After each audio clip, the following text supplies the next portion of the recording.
calling in from South Carolina. Hey, Jen, how's it going? Hi. Doing great.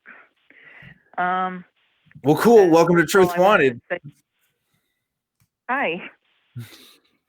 Good day, Jen. Hello. Um, I really love your show, Dan. I've actually been binging it for the last couple of weeks, and I think I'm almost caught up to date. What? That's crazy. I don't even watch my own show. Just kidding. I do watch it, but like that's wild. That really flatters me. Thanks, Jen. Thank you. So I got a little bit of a downer to talk about.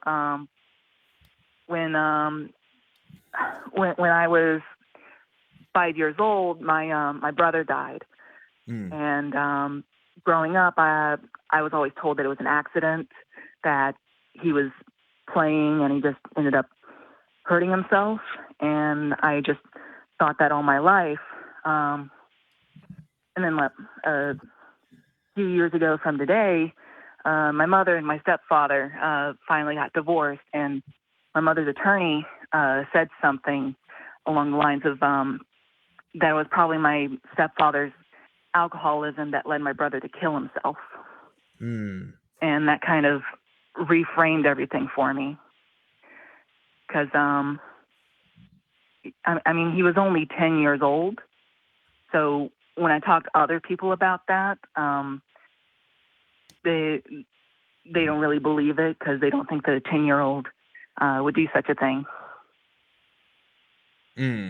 Yeah, and so the note that I have here from the caller is that the death of this family member, you're kind of starting to think that it wasn't an accident, really, that maybe there's some sort of other rationalization going on, right? Yeah. Because the attorney was right. My stepfather was an alcoholic at the time, and so was our biological father. And we had also later found out after he had died that his babysitter was also abusing him. So just like 20 years after the death, I'm reanalyzing this trauma from since I was a child in a totally different framework, and that he wasn't just a kid playing who hurt himself. He was a kid who was hurting so much inside that he had no other option. Yeah, and I just don't know. Yeah, we have a different idea of mental illness now than we did 20 years ago, or we did in times before that. And so I can't speculate on what that mindset must have been like. I can't speculate on events that I'm only hearing about from one person. And our memories are also notoriously pretty bad at remembering specific details. We often think of the things that we want to remember, or even construct narratives in our minds that didn't even happen, just because we may have been feeling something at a particular time. So, without from just hearing this from you on kind of a secondhand basis, it's hard for me to say exactly what's going on. But I do know that people do tend to construct narratives because we do work on these narratives. And the example I give is Pico. I just got this cat this week. I've been wanting a cat for so long, past couple weeks. I've been single for a little bit now. Again, living in this apartment, been talking to people about it. And there are some people who would interpret that happening as a sign from the universe. And it was a gift from God that I got this little cat because I've been wanting it. But it just happened to be coincidence. Like I have to know that at the end of the day. But I can only come to that conclusion because I've had to train my brain to not think in all of these speculative ways about things that I don't have evidence for. So, unless we can look at the evidence in a sober, rational way and maybe piece together, what's going on, there's not a lot of good that comes from speculating on on the what ifs. It's just hard for people to do. This is a pretty heavy topic, but Desh, I do want to hear your thoughts. It is incredibly heavy, and Jen, I think it takes a fair bit of courage to talk about something like this on a show like this. And I want to make sure that I say it on the offset that I'm not even remotely experienced in an area like this to talk about it. And my heart goes out to you. But just to echo Dan's sentiment, I think it is important that we want answers, whatever it may be in life, especially when a family member has passed away.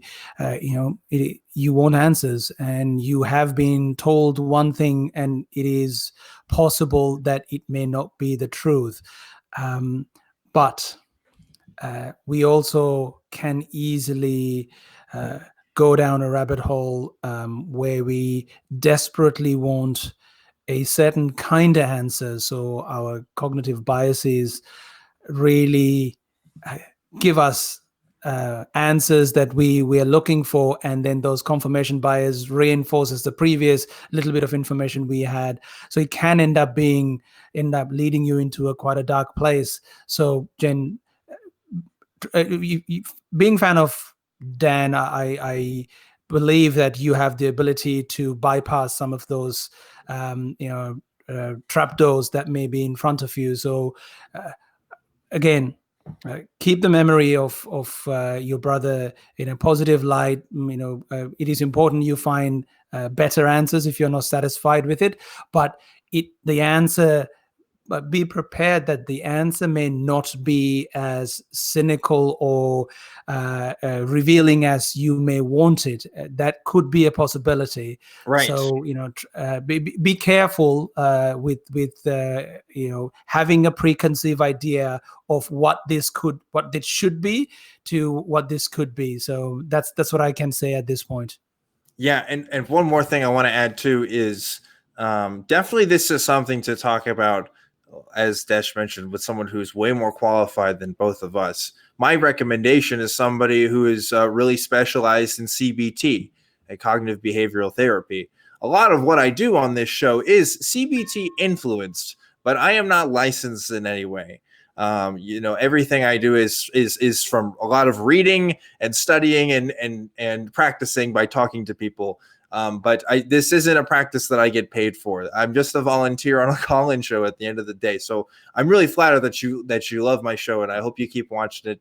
And I'm glad I could talk to you today. But my advice would be from here, hey, before talking to us, maybe talking to somebody who can really help you out, somebody who has the tools and skills to really work through a lot of this with you. I think should be the next step for you.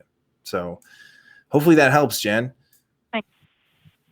Thanks. I did have a therapist, but after I came out to her as atheistic, kind of dissolved from there. And I did look into the secular therapy project, but there's not really many options near me in South Carolina. Yeah, I've heard of some new options for the coronavirus stuff. I know of one app called BetterHelp. Which is an online therapy service run through an app I think you can get through Android and iTunes, or not iTunes, whatever app Apple does. I'm an Android guy. I don't really care for the iPhone stuff. But regardless, I hope that obviously there's some obstacles to you finding a good therapist for you because of your lack of religious belief, and that's awful. I feel you there, but I don't want that to be a hurdle for you to get the help that you need, So I just want to encourage you to keep looking. I know it's difficult and there's been some setbacks, but hey, getting good therapy at the end of the day is really worth it. So please don't give up on that. And hey, maybe if you come join us in the after show Discord, maybe there's some folks who can give you some resources, or maybe there's some people in the live chat right now that can point some stuff your way too. So I would look out for that as well, Jen. Sure. Cool. Well, Jen, I'm going to let you go here, but thanks again for calling in. And thanks, Jen. It's so sweet of you to feel like that you could be comfortable sharing that with me. I know that's got to be really heavy, and I'm glad you could share that with me. I really am. But I do hope that you can talk to somebody that can help you better than I could ever could. So yeah, thanks for that, Jen.